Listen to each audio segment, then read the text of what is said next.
ডানকুনিতে তৃণমূল কাউন্সিলরকে প্রাণনাশের হুমকি। নতুন মুখ্যমন্ত্রী শুভেন্দু অধিকারীকে বাঁচার জন্য দৃষ্টি আকর্ষণ তৃণমূল কাউন্সিলর সূর্যদের।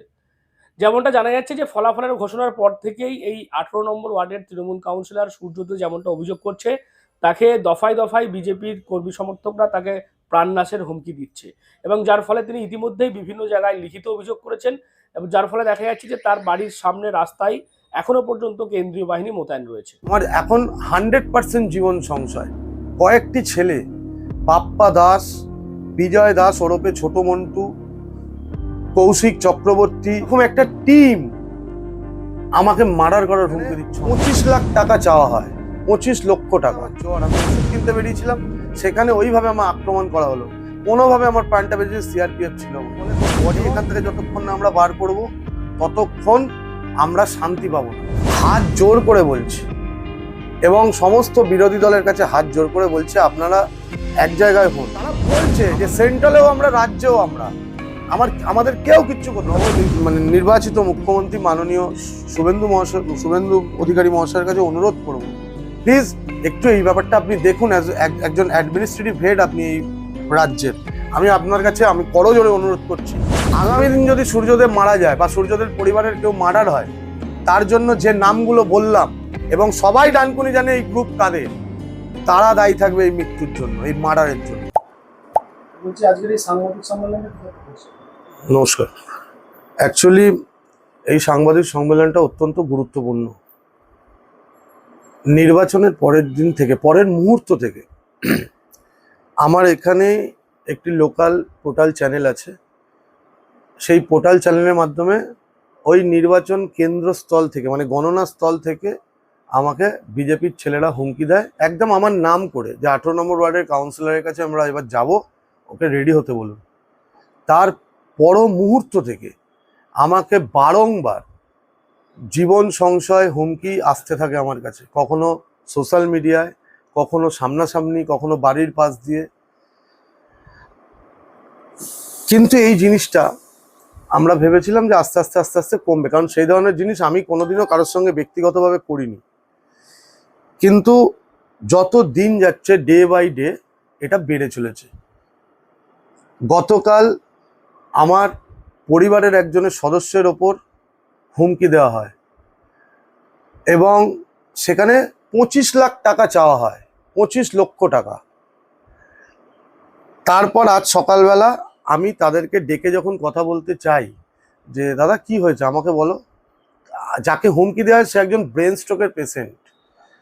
আজকে আমি যখন তাদেরকে ডেকে কথা বলি, প্রথমে তারা একা আসে, এবং পরে একটা টিম ঢুকে আমাকে এটা নিয়ে থার্ড টাইম মেরে ফেলবো, মার্ডার করব, মেরে এক্ষুনি তোকে মরতে হবে, নালে যা বাড়ি গিয়ে সুইসাইড কর, এই ধরনের বক্তব্য বলে, এবং বলে তোর বডি এখান থেকে যতক্ষণ না আমরা বার করব ততক্ষণ আমরা শান্তি পাবো না। সেখানে আমি প্রশাসনকে ধন্যবাদ জানাবো। সিআরপিএফ মানে সিআইএসএফ, সিআরপিএফ এবং ডানকুনি পুলিশ প্রশাসন থাকার দরুন কোনো রকমে আমার জীবনটা বাঁচে। আমি আপনাদের সেই সিসিটিভি ফুটেজ দেব, এবং এরা নির্বাচনের পরও সেই সিসিটিভি ফুটেজ আমার কাছে আছে। তারা আমার বাড়িতে ঢুকে যাওয়ার চেষ্টা করে, প্রশাসনের দ্বারা তারা বাধাপ্রাপ্ত হয়ে ব্যাকে যায়, একবার না বারংবার। দেখুন, আমি একটা কথা আপনাদেরকে বলি, আমি তৃণমূল কংগ্রেস দল ছোটবেলা থেকে করেছি, আমার এটা অপরাধ নয়। আমি জনসাধারণের কাছে হাত জোর করে বলছি, এবং সমস্ত বিরোধী দলের কাছে হাত জোর করে বলছি, আপনারা এক জায়গায় হন। আমাদের মতো মানুষের ঘরে ছোট সন্তান আছে। আমার এখন 100% জীবন সংশয়। কয়েকটি ছেলে, বাপ্পা দাস, বিজয় দাস ওরফে ছোট মন্টু, কৌশিক চক্রবর্তী, বুবাই বলে যে যারা টাকাটা চেয়েছে, বুবাই বলে একটি ছেলে, বুবাই টাইটেলটা আমি ঠিক জানি না, বুবাই দাস বোধহয়, মোস্ট প্রবাবলি, এরকম একটা টিম আমাকে মার্ডার করার হুমকি দিচ্ছে অনবরত। বিজেপি ক্ষমতায়, তারা মানুষের রায়কে আমরা মেনে নিচ্ছি, তারা ক্ষমতায় এসছেন রাজ্য সরকারে, কিন্তু তারা একটা জলজান্ত ছেলেকে বলছে মার্ডার করে দেবো, এখান থেকে বডি বার করবো। আমি আগামী দিন কোর্টে রিট পিটিশন করব, এবং আমি ডেফিনেটলি কোর্টের দ্বারস্থ হবো অ্যাজ সুন অ্যাজ পসিবল। ইতিমধ্যে আমি সমস্ত জায়গায় কমপ্লেন দিয়েছি, সমস্ত জায়গায় আমার কমপ্লেনের কপি আছে, আগামী দিন আমি দেব। এরা তো আমাকে মানে মরতে বাধ্য করছে। আরে কোনো রাজনৈতিক দল কেউ ভি করতে পারে। আজকে যদি আপনারা বলেন, এখানে আমার ওয়ার্ডে যদি বলি, ওয়ার্ডে একটি ছেলে বিজেপি করে, সে অন্যায় করেছিল, তাকে অন্য মানুষ কমপ্লেন করেছিল, তার এগেনস্টে সে হয়তো দুদিনের জন্য একবার অ্যারেস্ট হয়েছে, তার দায়ভার তো আমার নয়। অন্য একজন মহিলা কমপ্লেন করছে, তার এগেনস্টে সে অ্যারেস্ট হচ্ছে, এটা তো আমি অ্যারেস্ট করাইনি।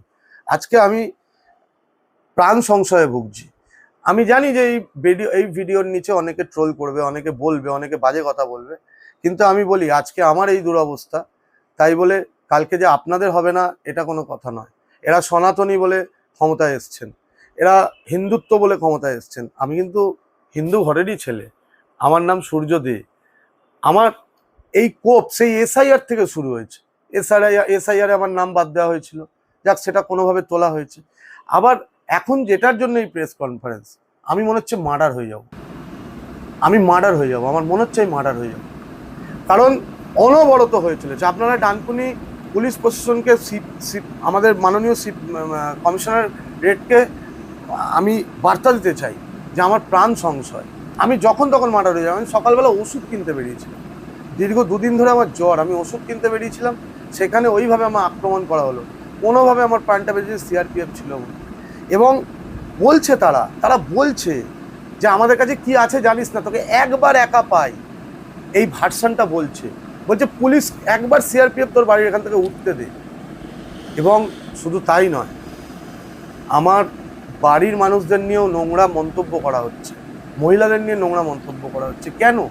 গণতন্ত্রের লড়াই হয়েছে, হয়তো দুটো বক্তব্য রেখে ফেলেছি। দেখুন গতকালকে রাত্রের পোস্ট, গতকাল আমি মিথ্যে কথা বলে কি হবে বলুন? আজকে আমার আর কি আছে আমি মিথ্যে কথা বলবো? গতকালকে রাত্রিরে কৌশিক চক্রবর্তীর পোস্ট, 18 নম্বর ওয়ার্ডের জাহাঙ্গীর, তোরা আমাকে চিনতে ভুল করেছিস বন্ধু, আমি দলের একজন সাধারণ কর্মী, আমার দল চাইলে আমার বিরুদ্ধে যে কোনো ব্যবস্থা নিতেই পারে। ক্রমশ গতকাল রাত্রে কত আপনাকে দেখাবো বলুন তো? হাই 11 ইয়ার্স আগের কথাগুলো মনে পড়েছে, 9 বছর হবে, কি তোকে এবার ডানকুনি ছাড়া করব, এই যে টাকা চেয়েছে তার, বলছে আমাকে একটা ফ্ল্যাট দিতে হবে। এটা কোনো কথা বলুন? আজকে ক্ষমতায় নেই বলে ফ্ল্যাট দিতে হবে, টাকা দিতে হবে 25 লাখ টাকা, এই যে বলছে। একটা ভালো সলিউশন পেয়েছি বলি এখন একটা ফ্ল্যাট আমাদের দিয়ে দে। কত দেখাবো আপনাদের? একাধিক ওপেন গালাগাল দিয়ে পোস্ট আমার নামে, ওপেন গালাগাল দিয়ে, দেখুন মা তুলে গালাগাল দেখাচ্ছি আপনাদের, দেখুন 18 নম্বর ওয়ার্ডের মা তুলে গালাগাল দিয়ে ওপেন। আর কত দেখাবো বলুন তো? মানে এই বিষয়গুলোকে আপনি দলকে জানিয়েছেন? আপনার দলের এখানে তো আপনারা জিতেছেন, বিধায়ক আপনাদের চণ্ডীতলাতে। আমি দলকে জানিয়েছি, আমি মমতা বন্দ্যোপাধ্যায়ের বাড়িতেও গেছিলাম, আমি আগামী দিন আবারও সবাইকে জানাবো। কিন্তু একটাই কথা বলবো, দল বর্ণ কর্ম সবার নির্বিশেষে তো আমাদের জীবনটা, আজকে তো আমার জীবনটা হানি হয়ে যাওয়ার আশঙ্কা আছে। আমি তো মার্ডার হয়ে যাব, আমি তো প্রকাশ্যে বলছি আমি মার্ডার হয়ে যাব। আপনারা জানেন না কি হচ্ছে আমার সাথে।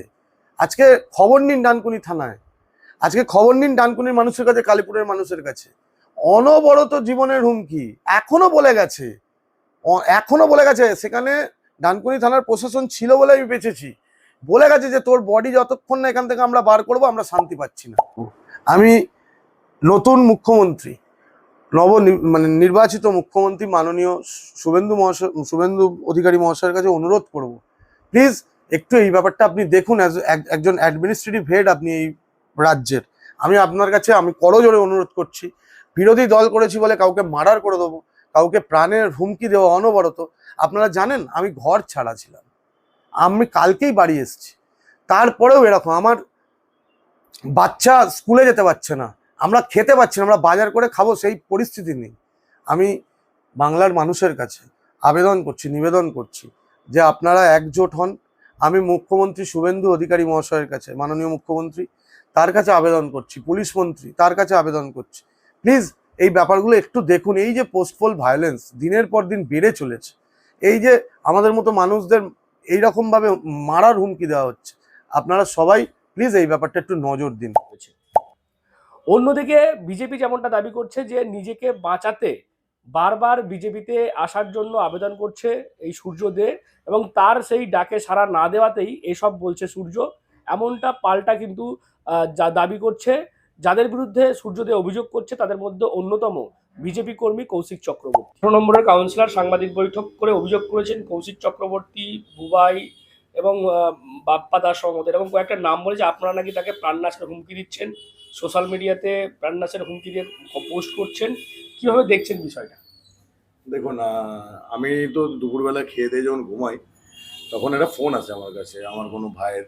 তো সে বলে যে এরকম দাদা একটা লিঙ্ক আছে ডিএনএন বাংলার, তোমায় পাঠালাম, একটু দেখো। আমি দেখলাম আমার নামটা আছে, আরও কয়েকজনের নাম আছে, ব্যক্তিগতভাবে যে যার নামে করবে, আমার নামও আছে, এবং সেখানে বলা হয়েছে আমি নাকি ওকে হুমকি দিচ্ছি, আমি ওকে মার্ডার করবো বলেছি, এই সমস্ত বলেছে। তো যা বলেছে তার তথ্য ওর কাছে আছে বলেছে।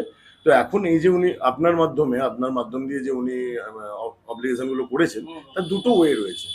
একটা হলো যেটা আমাদের আইনের দিকে, আর একটা হলো মৌখিক যে কথোপকথন। আইনের দিকে যেটা আছে সেটা আমার আইনজীবী আপনার সাথে বা আপনার মাধ্যম দিয়ে বা ওনার সাথে ডিরেক্ট যেভাবে কথা বলতে হয় বলবেন।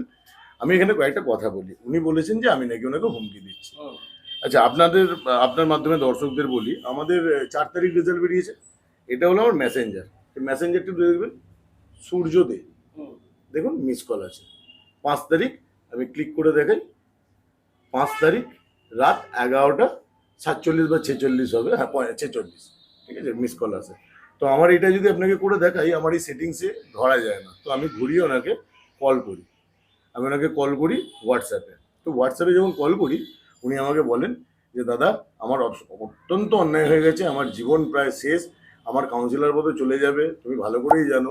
এই কাউন্সিলর পদটা ধরেই আমি যা কিছু একটু এদিক ওদিক করে সংসার চালাই। এর আগে তো আমার বাবা বিস্কুটের ডিলারশিপ করতো, আমি খেতে পেতাম না, তোমরা সবই জানো। এখন তো আমি একটু প্রমোটিং এসব করে সোনার চেন টেন পরে ঘুরছি। তুমি যা বলবে আমি করবো, আমি জয়েন করবো, এবং আমি সবার সামনে বলবো যে আমার নাম আমি বলবো না, কাদের বলেছে, সময় এলে বলবো, সব কিছু বলবো, সময় এলে বলবো, যে উচ্চ নেতৃত্ব, ঠিক আছে, সেটা বিধায়িকা হতে পারেন, ডানকুনি টাউনের সভাপতি হতে পারেন, অনেকের নাম, তারা জোর করে আমাকে দিয়ে এগুলো বলিয়েছে, তুমি আমাকে বিজেপিতে জয়েন করিয়ে নাও এনি হাও, এবং সঙ্গে একজন মহিলারও নাম বলেন, ঠিক আছে।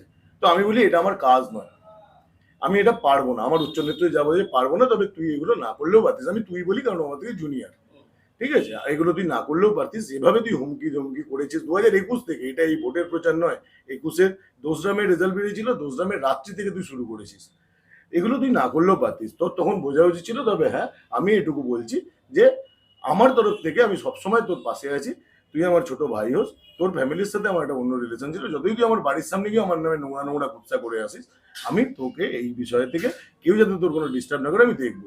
ও আশ্বস্তও হয়, কিন্তু তারপরে প্রতিবার আমাকে বারবার এই জয়েনিং এর জন্য বলে। তো বলার পর আপনাদের একটা ফেসবুক পোস্ট দেখিয়েছে, 9 নম্বর ওয়ার্ডের দিদিমণি, 18 নম্বর ওয়ার্ডের জাহাঙ্গীর, তোরা আমাকে চিনতে ভুল করেছিস বন্ধু, আমি দলের একজন সাধারণ কর্মী, আমার দল চাইলে আমার বিরুদ্ধে যে কোনো ব্যবস্থা নিতে পারে। এটার মধ্যে হুমকি কোথায় আছে ফার্স্ট আপনাদের দেখা দরকার। এবার দেখুন, আমি যে কথাটা বললাম, কথার পরিপ্রেক্ষিতে এটা 21 ঘন্টা আগে হয়েছে। এই যে আমাকে বারবার জয়েন করাতে বলেছে, আমি এই জায়গায় বলেছি তোরা আমাকে চিনতে ভুল করছিস, আমি পয়সা নিয়ে বা এ দিয়ে দলের বিপক্ষে যাবো না। আর ও বলছে তুমি ডানকুনি শেষ কথা হবে আগামী দিনে, আমি বলছি আমি দলের সাধারণ কর্মী, আমার দল চাইলে আমার বিরুদ্ধে যে কোনো ব্যবস্থা নিতে পারে, এটা আমি বোঝাতে চেয়েছি এটা পোস্টের মাধ্যমে, যাতে আমি ওকে চিনি। প্রচন্ড এই ধরনের মিথ্যাবাদী একটা ছেলে করে আর বলে আমি করিনি, ঠিক আছে, আমার মনে হয়েছিল, তাই আমি এই ফেসবুকটা আমার সেভ ওয়ালে রেখেছি। এবার বলবেন 18 নম্বর ওয়ার্ডে জাহাঙ্গীর কথাটা কেন লিখেছেন, আপনাকে সেটাও আমি একটু দেখাচ্ছি। এটা আমার দেওয়ার নাম না, প্রভাশিস রয়, ওর একজন ভাই প্রভাশিস রয়, ঠিক আছে, প্রভাশিস রয় সূর্যর একদম কাছের ছেলে। তার দেখুন 27 এপ্রিল, ডানকুনির জাহাঙ্গীর খান সূর্যদেব। জাহাঙ্গীর খান যদি ভালো মানুষ হন তাহলে সূর্যদেব ভালো মানুষ, আর জাহাঙ্গীর খান যদি খারাপ মানুষ হন তাহলে সূর্যদেব খারাপ মানুষ। ও আমাকে বলেছিল আমার নামটা প্রকাশ্যে না নিতে, তাই আমি তখন বলেছিলাম জাহাঙ্গীর খান, সূর্যদেব বলিনি, কিন্তু উনি যখন দেখালেন তখন এটা বললাম। এরপরে একটা জিনিস আসি, এটা তো একটা জিনিস হলো, বিজেপিতে আসতে দিনই উনি হয়তো কোনোভাবে এই জায়গাটা করছেন, ওনার কাছে তথ্য আছে, পুলিশ থানার উপর ওনার অগাধ বিশ্বাস, কোর্ট আছে, supreme court, Delhi court, high court, Uttarpara court, সব কোর্ট উনি বলেছেন, তাহলে সিসিটিভি ফুটেজে দেখাবে যে আমি আজ গেছি কি যাইনি, ওনাকে কোনো ধমকি চমকি দিয়েছি কি দিইনি, কিছু তো দেখানো যাবে। তো সেখানে দাঁড়িয়ে আপনাকে একটা কথা বলছি, এ দেখুন একটা কল দেখুন, আমি যে বলেছিলাম যে তোর উপর কোনো অসুবিধা হতে দেবো না, এটা হলো ফোন কল। সাহস পেয়ে ও আমাকে ফোন কল করে। ফোন কল কখন করে, একটু তুলতে সময় লাগছে, দাঁড়ান, পরপর এরকমভাবে তুলছে। সূর্য, দেখুন দোকান, আমি অল অল কল লক্স খুলে দিলাম আপনাকে, দুটোই আছে, দুটোই দেখুন অ্যান্সার, মানে ফোন এসছে। একটা 10টা 30, একটা 12টা। আমায় ডেকেছে বারবার, দাদা এসো, আমি বেরোচ্ছি, তোমার সাথে কথা বলবো। ঠিক আছে, আমি পৌঁছাতে পারিনি, কারণ আমি আমার ওয়ার্ডে, আমার পাড়ার একটা ক্লাবের মিটিং ছিল, সেখানে ছিলাম। আমি যখন পৌঁছাই, ডানকুনি থানার কিছু অফিসার এবং সিআইএসএফ ওখানে উপস্থিত ছিল। আমি এখনো পর্যন্ত এতটাই আমি এই জায়গায় অনেস্ট, আমি ওখানে গিয়ে দাঁড়াতে পারি, তারা বলবেন যে এই ছেলেটা আসার পর ওখানে ভিড়টা সরে যায়, ওনারাও সরাতে পারেননি। ঠিক আছে, ওখান থেকে আমিই সরাই, তারপরে উনি বলেছেন। এছাড়াও একটা ঘটনা আপনাদের মাধ্যমে বলি, যেটা ওনারা একটা রাগ, সেটা শুধু রাজনৈতিক নয়। ডানকুনি স্পোর্টিং ক্লাবের আমি একজন মেম্বার, উনিও একজন মেম্বার। ডানকুনি স্পোর্টিং ক্লাবে 3 বছর অন্তর ভোট হয়। লাস্ট ভোটে ডানকুনি স্পোর্টিং ক্লাবের তৃণমূলেরই একজন আমার পরিচিত দাদা এতে সেক্রেটারি পোস্টে দাঁড়ান। ও কয়েকজনকে নিয়ে যোগাযোগ করে আমাকে সেক্রেটারি পোস্টে দাঁড়িয়ে ওকে হারানোর ব্যবস্থা করবে। তৃণমূলেরই বিভিন্ন পরিষদীয় দল যে আছে আপনাদের, পৌরসভার যে সমস্ত উপরের নেতৃত্ব রয়েছেন, ঠিক আছে, মানে কি বলে ওটাকে, পৌরসভার কাউন্সিলর না, মানে ওই চেয়ারম্যান, ভাইস চেয়ারম্যান, আমি নাম নিচ্ছি না, কারণ এদের সাথে ফোনে কথা বলিয়ে দেবো, তুমি লড়ো, আমি পয়সা খরচা করবো, কিন্তু ওই ব্যক্তিকে জেতানো যাবে না, ওর পার্টি অফিসে বারবার ডাকে। কিন্তু আমি বলেছিলাম আমি তৃণমূলের ক্ষমতা নিয়ে ক্লাব করবো না, ক্লাবের মধ্যে রাজনীতি ঢোকাবো না, সেই জন্য আমি এজিএস পোস্টে দাঁড়াই। সেই একটা ব্যক্তিগত রাগও রয়েছে, হয়তো এইসব রাগ থেকে বহিঃপ্রকাশ, কিন্তু সোশ্যাল মিডিয়ার মাধ্যমে উনি যখন এটা বলেছেন, ওনাকে প্রমাণ করতে হবে যে আমি এই ধরনের ধমকি চমকি করেছি বা টাকা চেয়েছি। যা যা বলেছেন, কি বলেছেন আমি ভালো করে দেখিনি, যা যা বলেছেন প্রমাণ করতে হবে। আপনার মাধ্যমে গেলে আমি এই জায়গাগুলো, দেখুন যারা দেখছে, আমি পরবর্তীকালে কমেন্টগুলো দেখলাম, উনি তো কমেন্টের উপর ডিপেন্ড, দেখবেন কমেন্ট, তারপর আবার বললেন না কমেন্ট হয়তো ভালো করবে না, এখন পরিস্থিতি খারাপ। তো আমি কমেন্টগুলোও দেখেছি, সব দেখেছি। মানুষ বুদ্ধিমান, মানুষ সব জানে। ওনার অত্যাচার জানে, ওনার পাশের ছেলে, ওনার সঙ্গের ছেলে বলছে জাহাঙ্গীর খান, ঠিক আছে, একটা হিন্দুর ছেলে বলছে জাহাঙ্গীর খান, এরকম তো হয় না। একটা এটা আমরা কাকে বলি, একটা কমিউনিটির লোক তার কমিউনিটির কোনো সেরা লোককে করতে চায়। এপিজে আব্দুল কালাম হতে পারলো না, জাহাঙ্গীর খান হতে 2 মিনিট লাগলো, ঠিক আছে।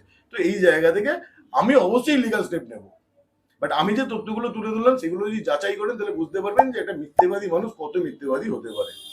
ঠিক আছে, উনি আমাকে, আমার কাছে এই তথ্য রয়েছে, আমি নাম বলবো না, কিন্তু বলে দিচ্ছি, বিধায়িকা থেকে শুরু করে অ্যাডমিনিস্ট্রেটিভ হেড যে আছে পৌরসভার, প্রত্যেকের নাম নিয়ে নিয়ে উনি এইসব জিনিস করেছেন। এবং বর্তমানে ডানকুনির আমাদের ডানকুনির ক্লাবের কে সেক্রেটারি আছে, সেটা আপনারা জানতে পারবেন। তিনি তৃণমূল করেন, তিনি যথেষ্ট দক্ষ একজন প্রশাসক হিসেবে কাজ করছেন। তার এগেনস্টে আমাকে করতে বলেছিল, আমি বলেছিলাম আমি ক্লাবে কোনোদিন রাজনীতিটা আনবো না। আমি বিজেপি করি কি উনি তৃণমূল করেন, সেটা ক্লাবের মেম্বাররা ঠিক করবে, ওখানে দাঁড়াবো ক্লাবের উত্তরীয় গলায় দিয়ে। এটা হলো মোদ্দা কথা। অর্থাৎ সব মিলিয়ে দেখা যাচ্ছে যে নির্বাচনের আগে থেকেই আমরা দেখেছি এসআর প্রক্রিয়া চলাকালীন থেকে শুরু করে বারবার কিন্তু এই সূর্যদের নাম খবরের শিরোনামে এসেছে। এখন ভোট মিটেছে, ক্ষমতা বদল হয়েছে, বিজেপি ক্ষমতা এসছে, তৃণমূলের শাসন গেছে, এখনো কিন্তু দেখা যাচ্ছে সেই সূর্যদের শিরোনামে রয়েছে। এবার কিন্তু সুর নরম সূর্যর, অন্যদিকে প্রাণ সংশয়ে ভুগছেন বলে তিনি দাবি করছেন। তিনি আবেদন করেছেন রাজ্যের মুখ্যমন্ত্রী শুভেন্দু অধিকারীর কাছে যে যাতে তাকে এই বিষয়টি দেখা হয়, এবং তার পাশাপাশি প্রশাসনিক বিভিন্ন জায়গাতে তিনি লিখিত অভিযোগ করেছেন, এমনকি তিনি হাইকোর্টেও দ্বারস্থ হবে যাতে তার নিরাপত্তা ব্যবস্থা দেওয়া হয়। তো আপনারা কি বলবেন, সূর্যদের ভূমিকা যখন তৃণমূল ক্ষমতায় ছিল তখন তার কেমন কি বক্তব্য ছিল, এখন তার যে বক্তব্য, আপনাদের কি মত এই বিষয় নিয়ে অবশ্যই আপনারা কমেন্ট করুন কমেন্ট বক্সে। এরকম আরো খবর পেতে নজর রাখুন ডিএনএন বাংলা। ডিএনএন বাংলা সবার মনে, সবার ফোনে।